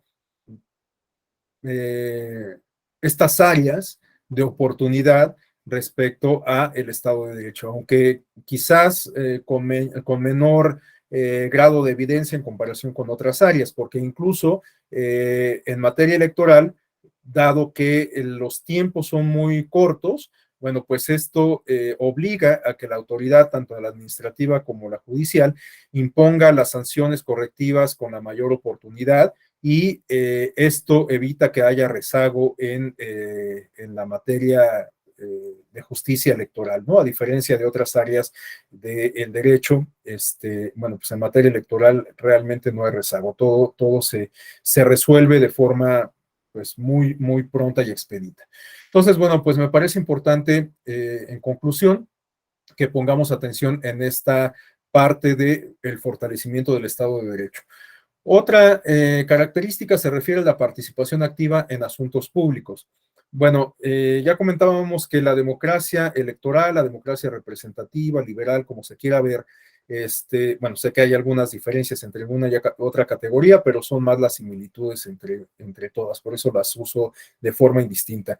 Entonces, en estas formas de la democracia podemos advertir la puerta de entrada a las dimensiones más acabadas, que son las que estamos comentando, las dimensiones sociales y la dimensión sustantiva.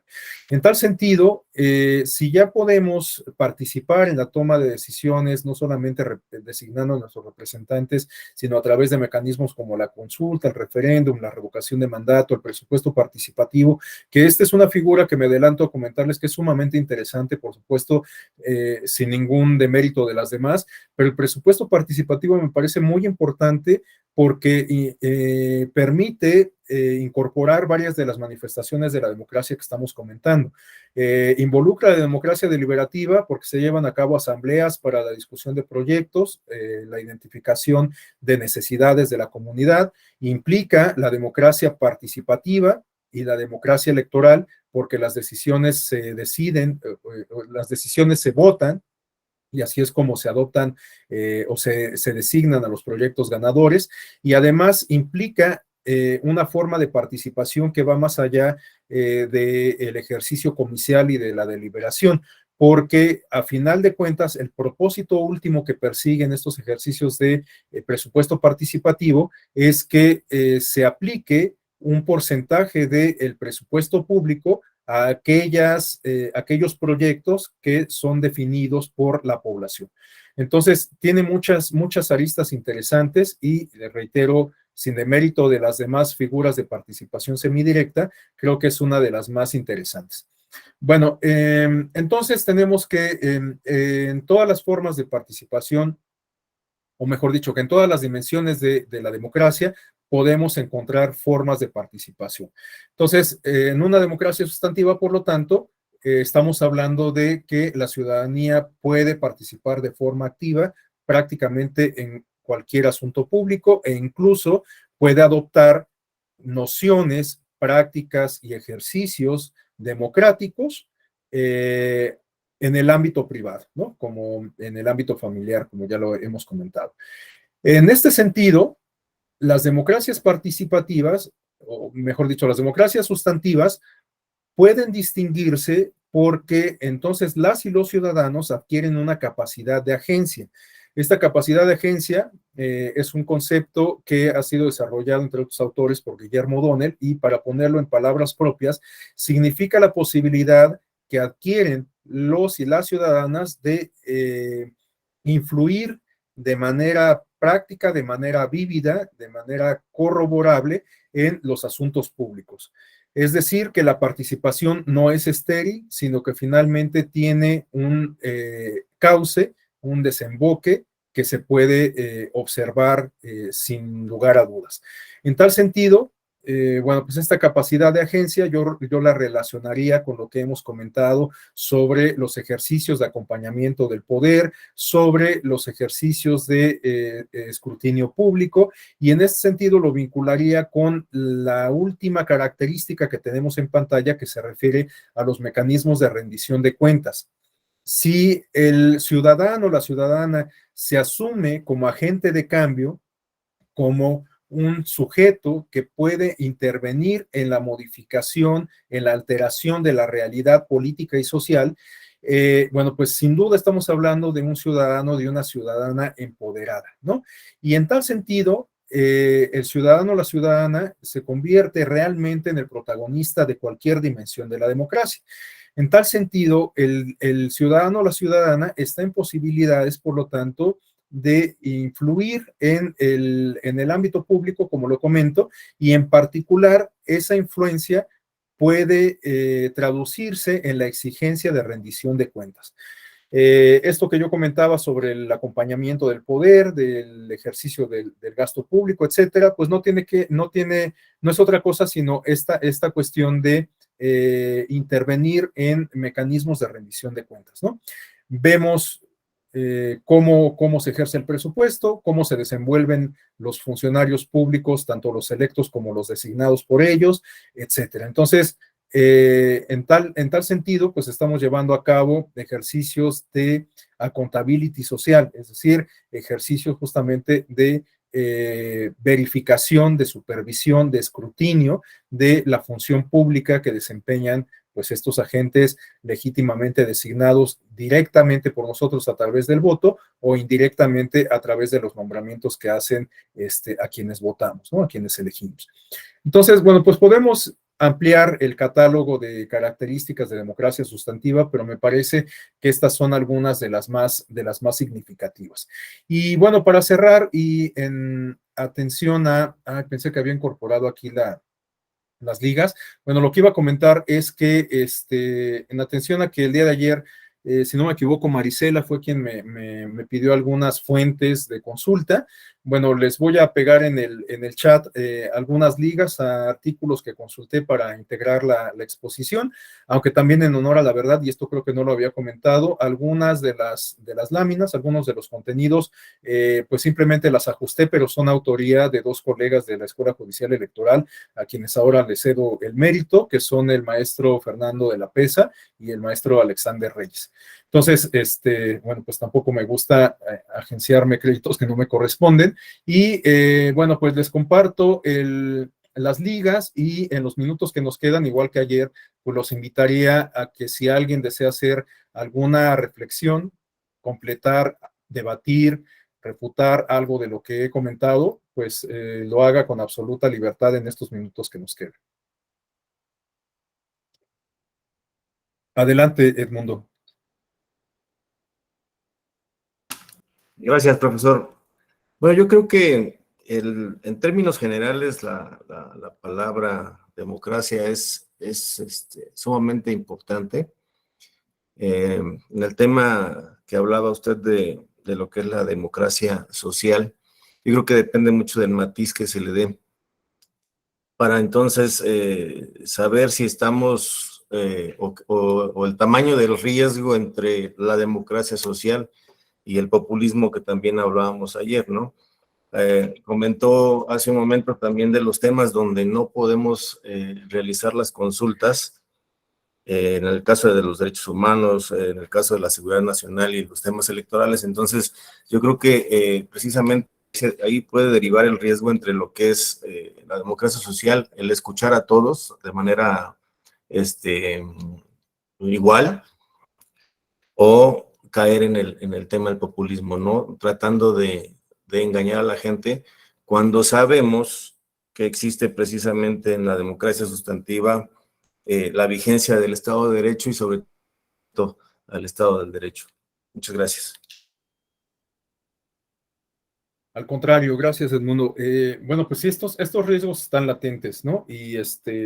Y en realidad no son propios del populismo. Algunas de estos proyectos o de estas políticas de asistencia social. Ahora se critica mucho estos programas que se han adoptado durante la gestión del presidente López Obrador, pero pues también durante los periodos del presidente Zedillo, de Carlos Salinas de Gortari, de Fox, de Felipe Calderón, existía Progresa, el Programa Nacional de Solidaridad, etcétera, y muchos de estos proyectos en realidad lo digo con todo respeto, pero también con objetividad, creo que estaban más enfocados a la administración de la pobreza y no tanto a la resolución de la misma, ¿no? Por supuesto, el abatimiento de la pobreza pues no es una tarea sencilla, es una de las grandes problemáticas que aqueja a la humanidad en muchos países del orbe y bueno, pues es sumamente difícil atender porque además las causas de la pobreza son múltiples, ¿no? El presidente Andrés López Obrador ha expresado en muchas ocasiones que el problema de la seguridad está asociado directamente con las causas de la pobreza, ¿no? Ante la ausencia de oportunidades de desarrollo, se recurre al crimen organizado, actividades ilícitas para salir adelante.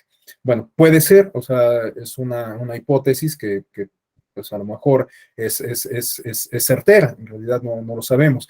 Pero lo que quiero decir es que sí, en muchas ocasiones estos programas de asistencia social, si bien se traducen en un beneficio inmediato para la ciudadanía, sobre todo para los sectores más desfavorecidos, de alguna manera los condenan a seguir estando en esa posición, porque no se generan proyectos de sostenibilidad. Es decir, yo les decía ayer,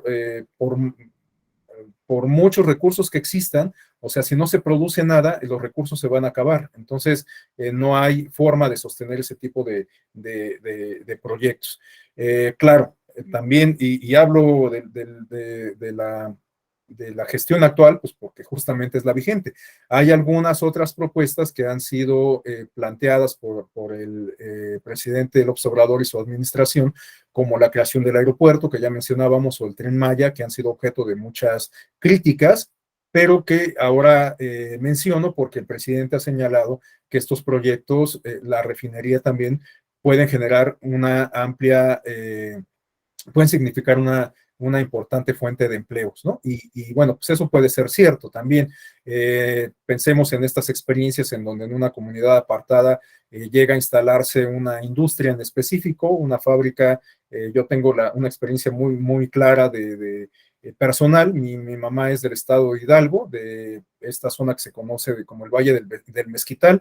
Es una zona bastante pobre, bastante precaria, y desde hace unos años se instaló ahí una empresa de cemento y a partir de entonces ha habido una mejora significativa en los poblados aledaños. Entonces, sí es cierto que cuando se instala un punto de desarrollo, pues se genera una derrama económica importante. Otro ejemplo, ya mucho más elaborado, lo encontramos en el caso de Guanajuato, ¿no? Incluso el aeropuerto no está precisamente ubicado en la capital, en el entendido de que el aeropuerto permite conectar con varias zonas industriales, incluidas Silao, León y la propia ciudad de Guanajuato, ¿no? Entonces, sí, es innegable, creo, que cuando se desarrollan este tipo de proyectos se generan fuentes de empleo. Pero, bueno, pues eso es lo que tendríamos que pensar más bien, ese tipo de iniciativas, y comenzar a cambiar los esquemas tradicionales de asistencia social, que reitero, en muchas ocasiones más bien son útiles para administrar la pobreza, pero no para socavarla. Es lo que podría agregar al comentario, Edmundo. Muchas gracias. No sé si haya alguien más que desee hacer algún aporte final. Adelante, Marisela. Hola, prof. Pues muchas gracias por las referencias. Voy a leer y quería comentar que por lo que vimos en clase hoy, entonces, la mayoría de tipos de democracia resultan ser compatibles, salvo con el tipo de democracia directa. ¿Es así? Bueno, escuché un poco entrecortado, pero creo que sí escuché que la mayoría de los tipos de democracia que revisamos pueden ser posibles con excepción de la democracia directa, ¿cierto? Sí, que se resultan compatibles, porque por la explicación me di cuenta que podríamos casi como que tener varios elementos de todos esos, excepto con la democracia directa, justo porque nuestras condiciones actuales no permitiría que la democracia directa pudiera ser una. Sí, pero como lo comentaba, la democracia directa pensada así a gran escala bueno, resulta a todas luces imposible, pero puede que adoptemos prácticas de democracia directa en algunos contextos acotados. Y ponía yo el ejemplo justo de los pueblos, comunidades y personas indígenas, ¿no? En donde es posible adoptar en algunos casos las decisiones de forma colectiva mediante la democracia directa, mediante mecanismos de mano alzada o mediante los representantes de los pueblos. No sé, bueno, no soy experto en nada, por supuesto, pero menos en derecho indígena. Ahí creo que una de las figuras que ustedes van a revisar también es la de consulta indígena, seguramente con el doctor José Ramón Narváez, y bueno, pues ahí se podrá retomar esta idea de en qué medida esta figura de las consultas indígenas permiten llevar a cabo prácticas de democracia directa. Bueno, pues ya tendrán oportunidad de revisarla, pero yo me atrevería a decir, en conclusión, que sí todas las dimensiones, todas las manifestaciones o tipos de democracia que revisamos hoy son compatibles, una no es excluyente de la otra, e incluso la democracia directa puede adoptarse en algunos contextos acotados, pero definitivamente pensar en adoptarla a gran escala, pues eso es a todas luces imposible, ¿no? Bueno, no sé si alguien más desea hacer un comentario final. Gracias, Marisela. Bien, si no, ok. Mejor les escribí porque creo que mi audio no es muy bueno.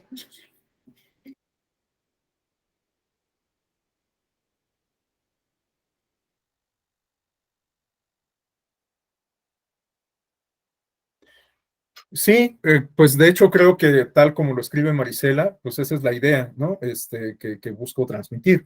O sea, sí, en un estado pueden convivir varios tipos de democracia e incluso la democracia directa en estos casos de los pueblos y comunidades indígenas. Y tampoco es incompatible, porque recordemos, por ejemplo, el caso de Oaxaca, en donde los métodos de selección de representantes están reconocidos en la legislación electoral. Entonces, no es incompatible con la democracia representativa o electoral, ¿no? Y también vemos que ahora se han adoptado algunas medidas afirmativas. Juan Ignacio es muy letrado en estos temas de la justicia inclusiva, las medidas afirmativas y demás. Vemos que hay muchas experiencias que nos hablan de la apertura de cuotas o de espacios de representación política para las minorías. Y en tal sentido, algunas de las medidas afirmativas que se han adoptado en beneficio de los pueblos y comunidades indígenas tienen que ver con el reconocimiento de distritos electorales indígenas o con cuotas destinadas a personas y comunidades indígenas. Entonces, vemos que también estas formas de democracia representativa permiten una mayor inclusión de distintos sectores poblacionales, incluidos aquellos que se encuentran en una condición de marginalidad o de exclusión estructural. Pero bueno, sí, creo que no lo pude haber dicho de mejor forma que como Marisela lo escribió.